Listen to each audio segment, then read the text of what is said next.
Welcome, fellow travelers, into the shadows, to another terrifying tale in our collection of scary stories. Tonight, we journey to a place whispered about in hushed tones around campfires, a name synonymous with dread, a place where summer dreams turn into endless nightmares. We're heading back to Camp Crystal Lake. Forget the vibrant brochures and the promise of idyllic summer days. Beneath the shimmering surface of its tranquil waters, and within the dense, whispering forests that hug its shores, lies a story steeped in tragedy, a legacy of violence, and the chilling presence of an entity born of vengeance. Tonight, we peel back the layers of legend surrounding one of horror's most iconic figures, Jason Voorhees, focusing not just on the brutal acts, but on the insidious, creeping dread that precedes them. Tonight, we explore what happens when innocent camp counselors, brimming with youthful hope, stumble into the inescapable web of Crystal Lake and simply disappear. Close your eyes, or simply let your imagination paint the picture. Picture the scene. A vintage station wagon, overloaded with duffel bags and youthful exuberance, bumping down a dusty, winding road. The air is thick with the scent of pine and damp earth, a scent that, in any other context, might be inviting. But here, at the threshold of Camp Crystal Lake, it carries a faint, metallic undertone, a premonition of blood. It's the summer of '84, though the year is less important than the eternal cycle of doomed arrivals. Our story follows a fresh batch of eager-eyed counselors, a mixture of college students seeking summer jobs and high school graduates looking for a last hurrah before adulthood. There's Mark, the athletic one, full of jokes and an easy smile, always ready with a challenge. Sarah, the artistic and somewhat quiet one, carrying a sketchbook and a pensive gaze. Her sensitivity, a stark contrast to the boisterous energy of the others. Chloe, loud and vivacious, always the life of the party, her laughter echoing a little too brightly. And David, the earnest and slightly nervous newcomer, hoping to prove himself, burdened by an almost preternatural sense of unease. They arrived with the usual mix of excitement and apprehension. Apprehension not from any premonition of horror, but from the typical anxieties of a new job, adjusting to cabin life, dealing with demanding kids, the unspoken rules of a new social hierarchy. The local townsfolk, however, offered a different kind of apprehension. Their eyes held a distant, weary look when the words Crystal Lake were spoken. Old Man Hemlock, who ran the gas station a few miles back, had given them a long, hard stare. "That place, it's got a history," he'd mumbled, his voice raspy like dry leaves. "Best be careful. Things happen there. Things that don't stay buried." The counselors had laughed it off, attributing it to an old man's superstitions, a local eccentric trying to spook the city kids.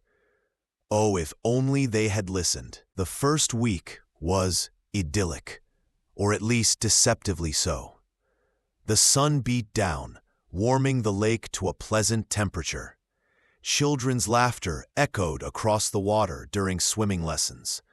Campfires crackled under starry skies, filled with innocent ghost stories and roasted marshmallows. Mark organized spirited games of capture the flag, his competitive spirit infectious. Chloe led boisterous sing-alongs, her voice carrying across the camp. Sarah found quiet spots by the lake to sketch the serene landscape, capturing the deceptive beauty. And David, though still a little clumsy, proved to be genuinely good with the younger campers, his quiet patience a calming presence. The old warnings seemed like a distant, irrelevant whisper, easily dismissed by the summer's embrace. Then, the whispers began to solidify into something more tangible. It started subtly. Small things. A missing tool from the shed, attributed to carelessness. A canoe found adrift in the middle of the lake at dawn, its paddles neatly placed on the shore. Odd, but perhaps a prank. A few items of clothing disappeared from the laundry line. Raccoons, they reasoned. The mundane explanations began to stretch thin.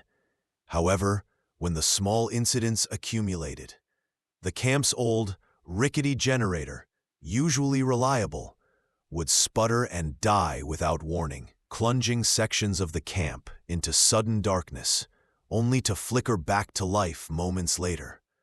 Food supplies would be found disturbed, not by animals, but as if someone had deliberately rummaged through them, leaving a trail of disarray. One evening, Mark was leading a group of younger boys on a nature hike near the old, derelict maintenance shed. The shed, long disused and boarded up, was a local landmark, part of the camp's forgotten past.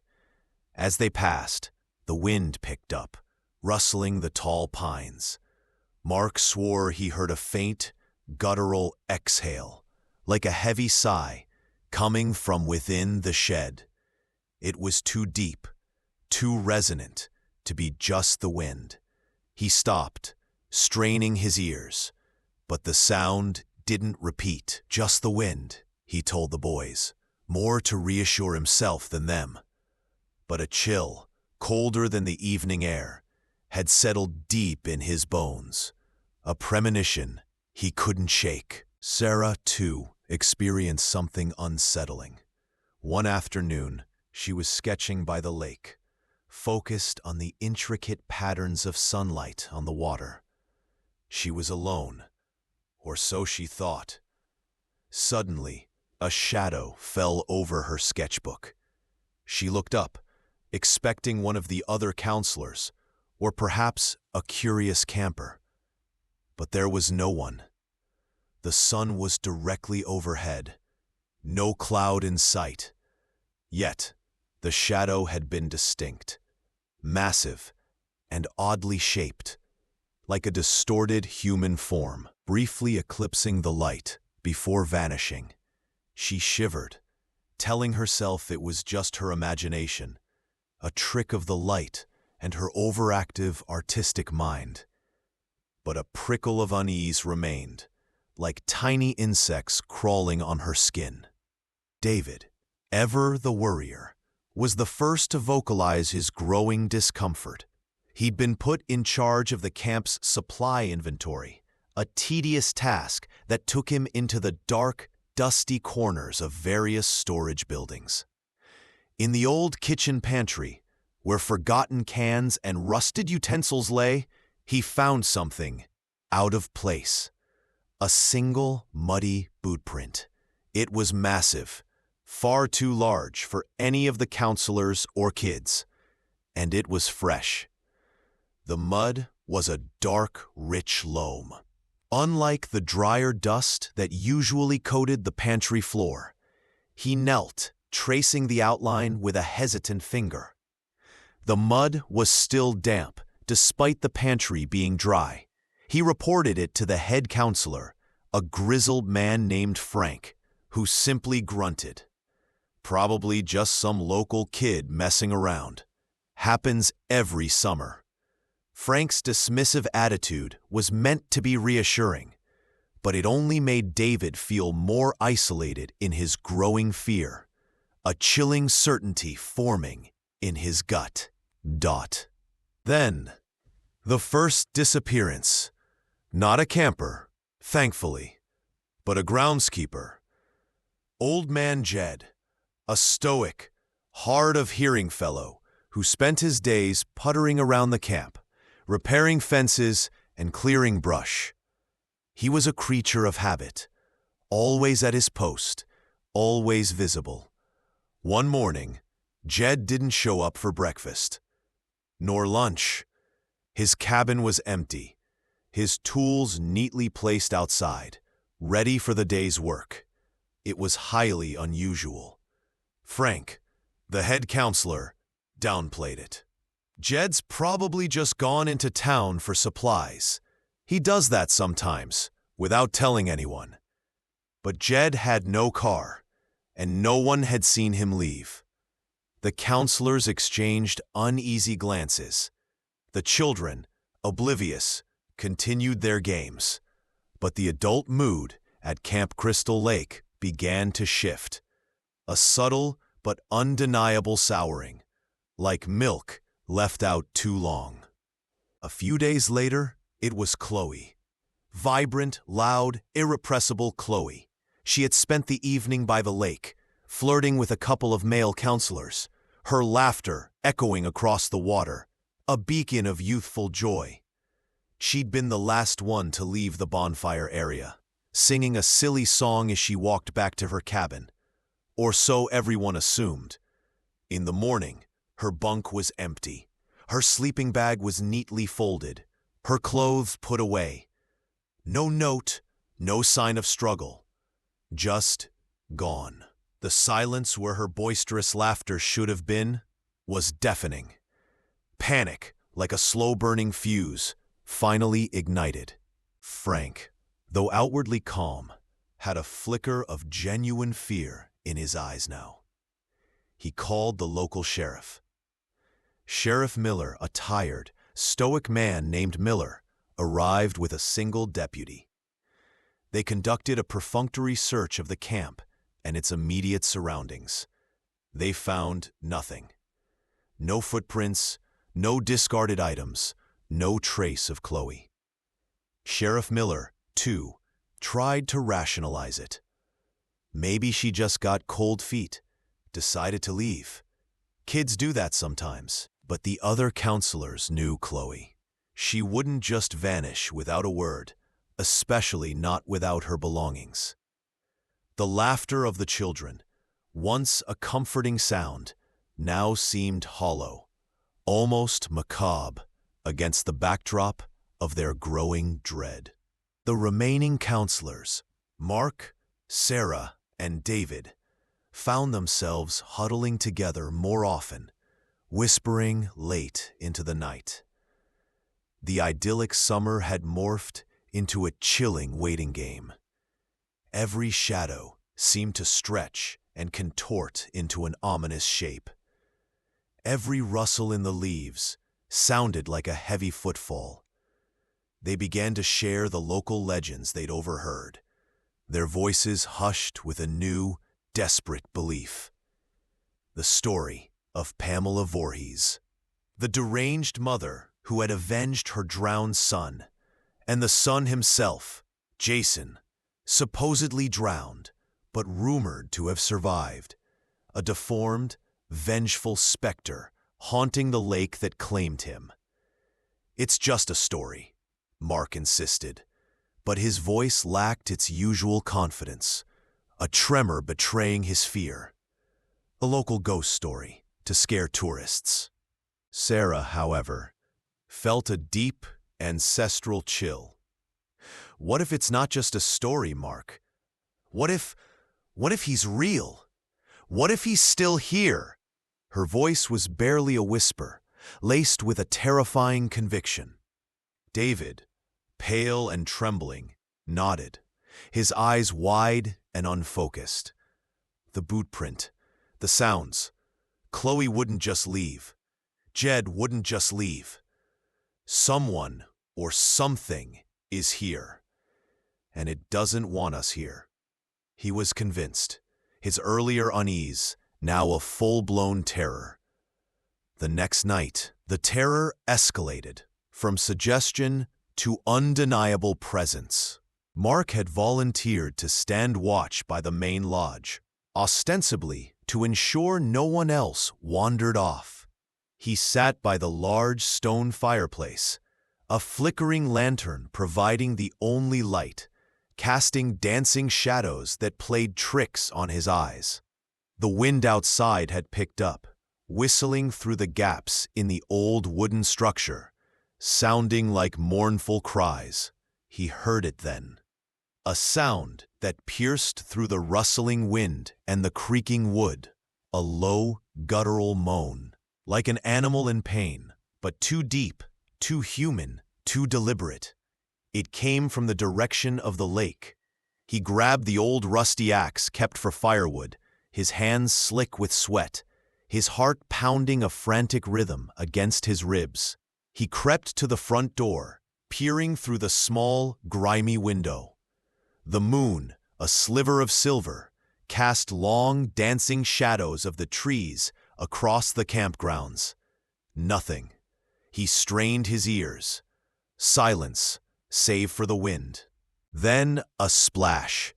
A heavy, sickening splash, as if something massive had been dropped into the lake, sending ripples of dread through the night. Followed by another sound, a rhythmic chop, chop, chop, unmistakable and chilling. It was the sound of a machete striking wood or bone. The sound was too precise, too deliberate to be anything natural. Mark bolted back, heart hammering against his ribs, a cold dread seizing him. He burst into Sarah and David's cabin, waking them abruptly, his face ashen. "Did you hear that?" he gasped, out of breath, his voice hoarse with terror. "By the lake, the axe, the splash, it's not normal."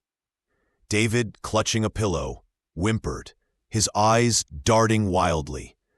Sarah, eyes wide with fear, pulled a blanket tighter around herself, her breath catching in her throat. "What was it, Mark? What did you see?" "Nothing. That's the problem. I heard it, but I saw nothing. Just shadows moving.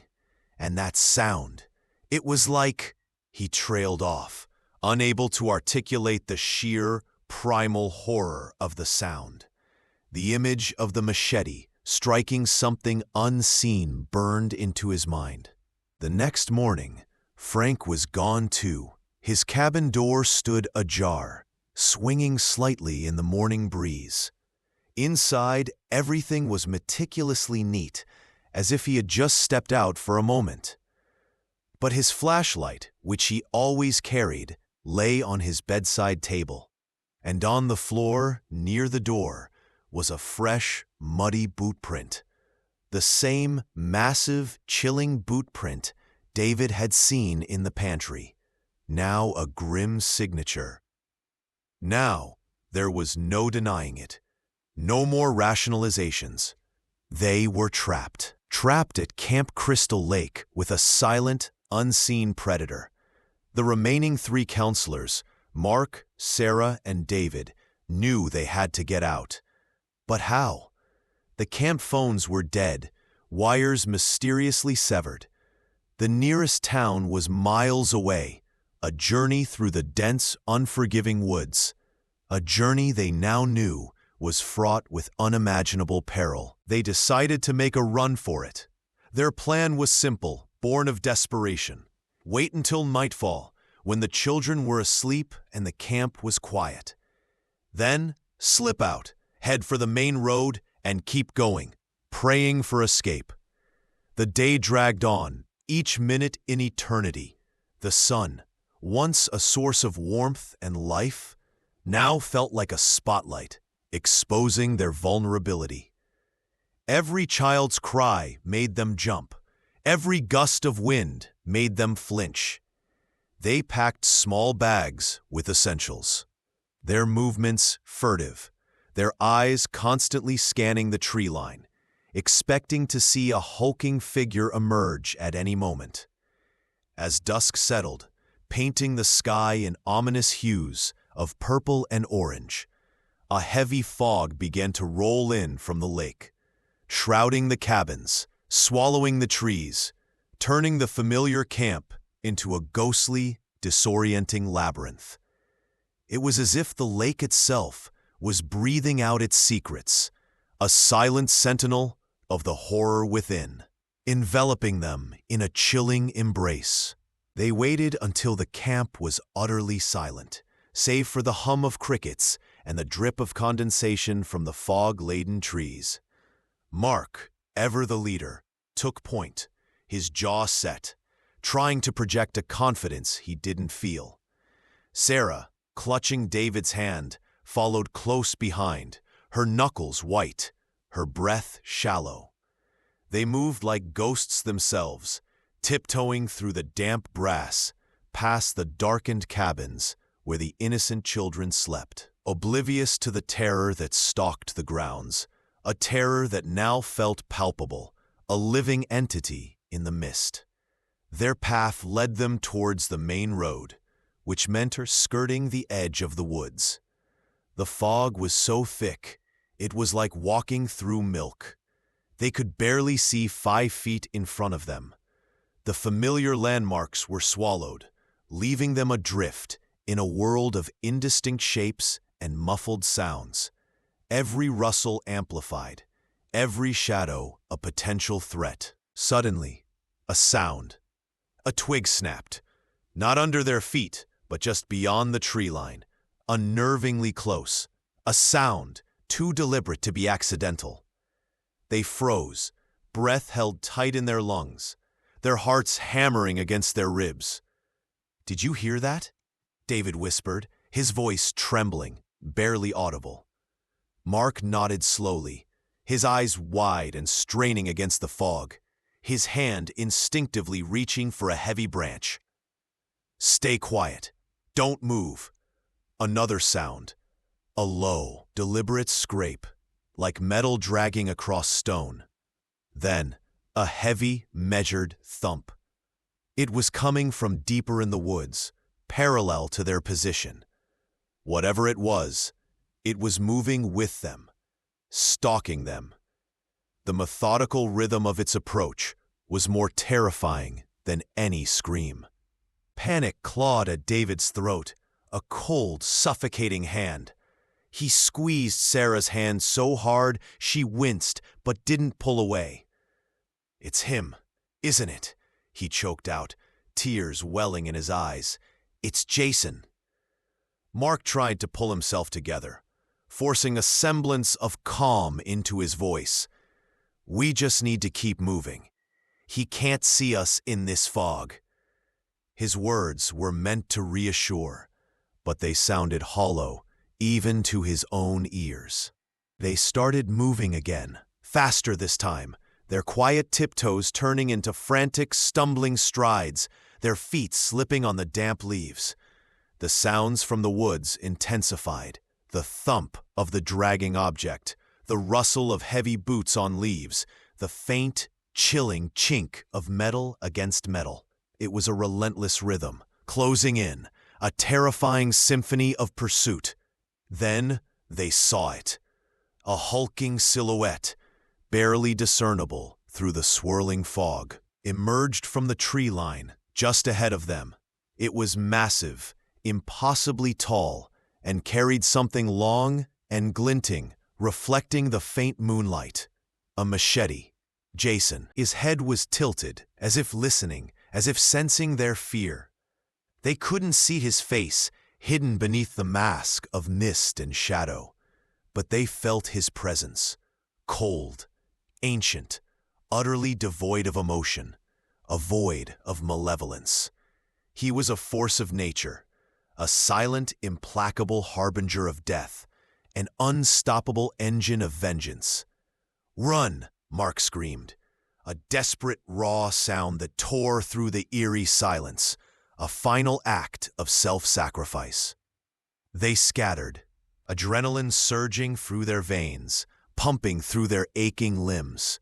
Mark veered left, deeper into the woods, hoping to draw the creature away, to buy Sarah and David precious seconds. Sarah and David, clutching each other, ran right towards the distant glint of the main road, their only hope. The chase was on. Mark, fast and agile, weaved through the trees, branches whipping past his face, thorns tearing at his clothes, his lungs burning. He could hear the heavy footsteps behind him, surprisingly fast, surprisingly close. A relentless thump, thump, thump. He didn't dare look back. The fog was his only ally, momentarily breaking the line of sight, offering fleeting moments of desperate hope. He burst through a thicket, gasping for air, and stumbled into a small clearing. And there it was, a makeshift altar of sorts, a pile of rusted tools, a child's worn teddy bear, a blood-stained blanket, and a single, decaying canoe, its bottom riddled with holes. The very canoe where Jason Voorhees had drowned all those years ago. He had found the heart of the nightmare, the very source of the camp's curse. A colossal shadow fell over him, blotting out the meager moonlight. He spun around, axe raised, a futile gesture of defiance. But it was too late. He saw the gleam of the machete as it descended, a silver arc in the mist, a sickening crack, a flash of white-hot pain, and then nothing. Mark was gone.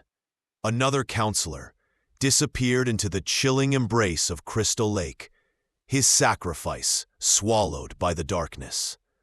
Sarah and David, meanwhile, ran blindly, their lungs burning, their legs aching, the distant sound of Mark's scream a final, terrible confirmation of their fears. A chilling echo in the fog. They were next. They burst out of the woods, stumbling onto the gravel of the main road. Freedom. A temporary reprieve. A fleeting moment of hope. They ran down the road, not looking back, their minds screaming for the safety of civilization, for any sign of life. But Crystal Lake does not release its victims so easily. The sound of a truck engine. Hope surged. A vehicle. A chance. They waved frantically, screaming for help, their voices raw. The headlights cut through the fog, growing larger, brighter, illuminating the swirling mist. A salvation. But the truck didn't stop. It wasn't slowing down. It was a dark, hulking shape, speeding towards them through the fog, its engine roaring like a beast. Sarah screamed, pulling David back, just as the truck swerved violently. It wasn't avoiding them. It was targeting them. The truck veered off the road, slammed into a large oak tree with a deafening crash, its engine dying with a groan of twisted metal, steam hissing from its crumpled hood. Relief, cold and brief, washed over them, quickly replaced by a fresh wave of terror. But then, the passenger door slowly creaked open. From the wreckage, a figure emerged. Not the driver they expected. No, it was him, Jason, unscathed. His boots thudded softly on the gravel, a chillingly calm sound in the aftermath of the crash. He had been driving the truck. How? When? It didn't matter. He was here. He was everywhere. An omnipresent force of doom. He lumbered towards them, machete held low, its blade glinting ominously, his heavy, resolute footsteps echoing in the silence broken only by the dripping fog. Sarah and David turned to run, but there was nowhere to go. The woods behind them, a labyrinth of death. The lake beside them, a watery grave. The relentless terror of Jason Voorhees in front of them, an insurmountable wall of pure malevolence. Their screams were swallowed by the dense, oppressive fog of Crystal Lake. Their frantic pleas for help became desperate gurgles as the cold steel found its mark. Their hopes, their dreams of summer, extinguished in the brutal, unforgiving reality of the camp's curse. And as the sun rose, piercing through the lingering tendrils of mist, the camp was silent once more. The children, waking in their cabins, stirred restlessly, sensing a strange quiet, an absence that chilled them without knowing why. The few remaining adult staff, bleary-eyed and confused, began to realize the extent of the latest tragedy. More missing counselors, more unexplained disappearances at Camp Crystal Lake. The local authorities would search. They would find nothing. No bodies, no definitive proof. Just the chilling, lingering question, where did they go? A question that hangs heavy in the air, a testament to the lake's dark secret. But we know, don't we? We know that at Camp Crystal Lake, some disappearances are final, some legends are real, and some nightmares, they never truly end. The cycle continues. Another summer, another batch of hopeful, unsuspecting young souls, and the silent, ever-present guardian of Crystal Lake, forever waiting to claim those who dare to trespass on his cursed ground. So, the next time you hear a whisper in the woods, or see a shadow that seems to move on its own, remember the fate of the counselors at Camp Crystal Lake. Remember the chilling silence that follows the screams. Remember, Jason. Thank you for listening to this terrifying tale. If you found yourself caught in the grips of fear, be sure to hit that like button. Share this story with someone who loves a good scare. And if you haven't already, subscribe to our channel for more journeys into the depths of horror. What story should we delve into next? Let me know in the comments below. Until next time, stay safe and sleep with one eye open.